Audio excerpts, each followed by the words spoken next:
Last ইনিংসটা খুব ভালো ছিল। যদি বাংলাদেশ জিতে ইতিহাস বলা যায় নিশ্চয়ই টপ ইতিহাস কেন? শ্রীলঙ্কার সাথে সিরিজ জিতে না এই মাঠে আচ্ছা শ্রীলঙ্কার মাঠে টিমের আবহাওয়াটা বলবেন আর নিজের ব্যাটে চলবে। আমাদের একটা বিগ চান্স, কালকে ম্যাচ জিতলে ইনশাল্লাহ ভালো একটা সিরিজ জিতে হবে, সবার মধ্যে কনফিডেন্স বিল্ড করবে অ্যাগেন। অলমোস্ট আমরা লাস্ট ম্যাচ জিতার পরে ওইটা বিল্ড করতেছে, সবাই হাসি খুশি আছে। সো ইনশাল্লাহ আমরা চেষ্টা করবো আমাদের কালকে ম্যাচটা জিতার। সো আমরা আমাদের বেস্টটা এখানে ট্রাই করবো।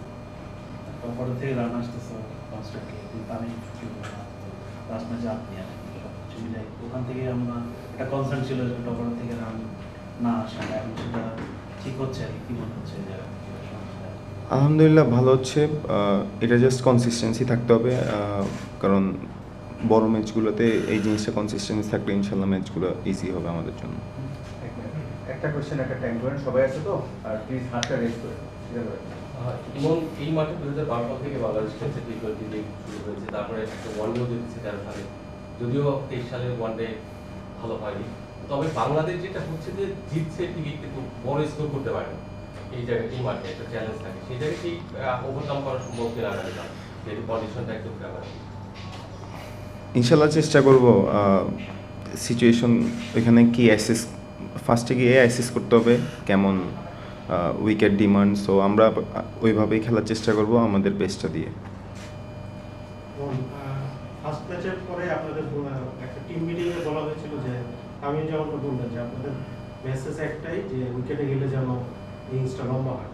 সেকেন্ড ম্যাচে দেখলাম যে বেশ কয়েকজন হৃদয় খেলেছেন, আপনি খেলেছেন, ইনিংসটা লম্বা হয়েছিল আর কি কম উইকেটে। তো এখন আপনাদের কি ওই যে লক্ষ্যটা পূরণ হয়েছে সেটাতে আপনারা কতটুকু স্যাটিসফাইড, এবং থার্ড ম্যাচে কি এইরকমই অবশ্যই কোনো পরিকল্পনা আছে? না, আমরা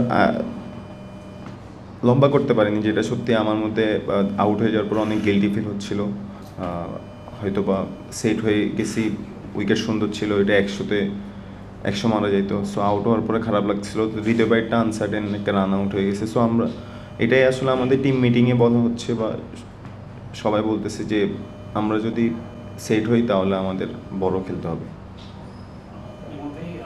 বৃষ্টি একটা বড় কনসার্ন ফলে গেলে, এবং কালকেও ওয়েদার ফোরকাস্টের বৃষ্টির সম্ভাবনা আছে। তো যদি বৃষ্টির বাদলা থাকে সেক্ষেত্রে ওই ডিএলএস মেথডের যে পার স্কোর, সেটা অনুযায়ী রান করার কোনো পরিকল্পনা আমাদের টিমে হয়েছে কিনা, আলোচনা হয়েছে কিনা?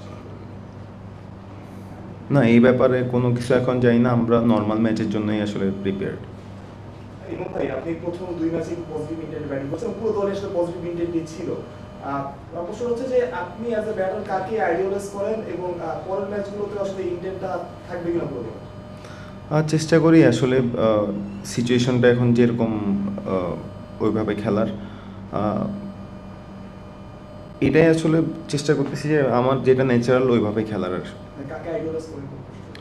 আইডিয়ালাইজ বলতে তামিম ভাইয়ের খেলা ফলো করতাম অনেক, বাট এখন হচ্ছে হলো বিরাট কোহলিও অলমোস্ট ওর শেষের দিকে, এখন ট্রাভিস হেডের খেলা আমার খুব ভালো লাগে।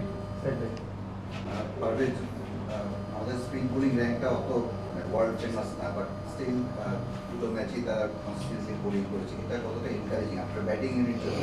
তারপর মানে শুনিনি স্পিন বোলারদের পারফরমেন্সটা অত ওয়ার্ল্ড র্যাঙ্কিংয়ে মানে অত নামি প্লেয়ার না স্পিনাররা, বাট স্টিল দে ডেলিভার। এটা কতটা ব্যাটসম্যান হিসেবে আপনাদের জন্য কতটা রিলিভিং? অবশ্যই ভালো লাগতেছে। লাস্ট ম্যাচে যেভাবে মিরাজ ভাই, পাটোয়ারি এন্ড তানবীর অনেক ভালো বোলিং করছে, সো এটা অবশ্যই আমাদের জন্য ভালো লাগতেছে।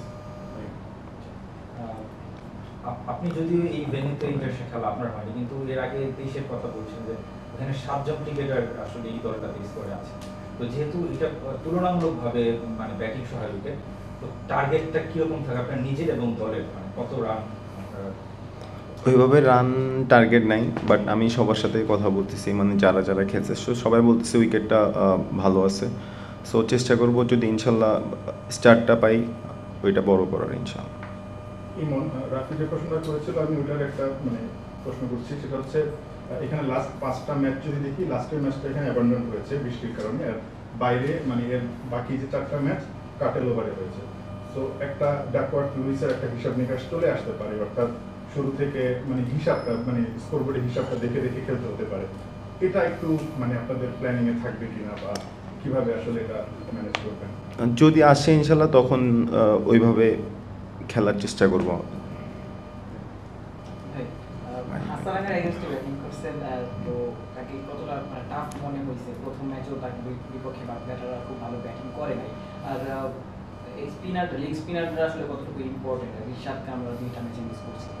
হ্যাঁ, ও ভালো বলার, বাট খুব বেশি আমাকে টাফ টাইম দেয়নি। আমি জাস্ট যে বলটাতে আউট হয়েছি ওইটা ওর আমি লাইনটা মিস করছি। বাট ইম্পর্টেন্ট লেগ স্পিনাররা এখন ওয়ার্ল্ড ক্রিকেটে অনেক বেশি ইম্পর্টেন্ট। রিশাদও খুব ভালো করতেছে, ইনশাল্লাহ অপরচুনিটি পাইলে ওর বেস্টটা দিবে। Last 2 question. ডে নাইট খেলা একটু ডেতে প্র্যাকটিস করতে হলে ভালো হতে পারে। এক দ্বিতীয় হচ্ছে নাজমুল হোসেন শান্ত ফিট আছে কিনা একটা খেলা। প্র্যাকটিস করলে ভালো হইতো বলতে আমরা তো খেলার মধ্যে আছি, সো আমাদের অলমোস্ট আমরা রেডি, জাস্ট আমাদের বেস্টটা দেওয়ার কালকের জন্য। আর শান্ত ভাইটা এখন পর্যন্ত ভালো আছে আলহামদুলিল্লাহ। থ্যাংক ইউ সো মাচ ভাই এতগুলো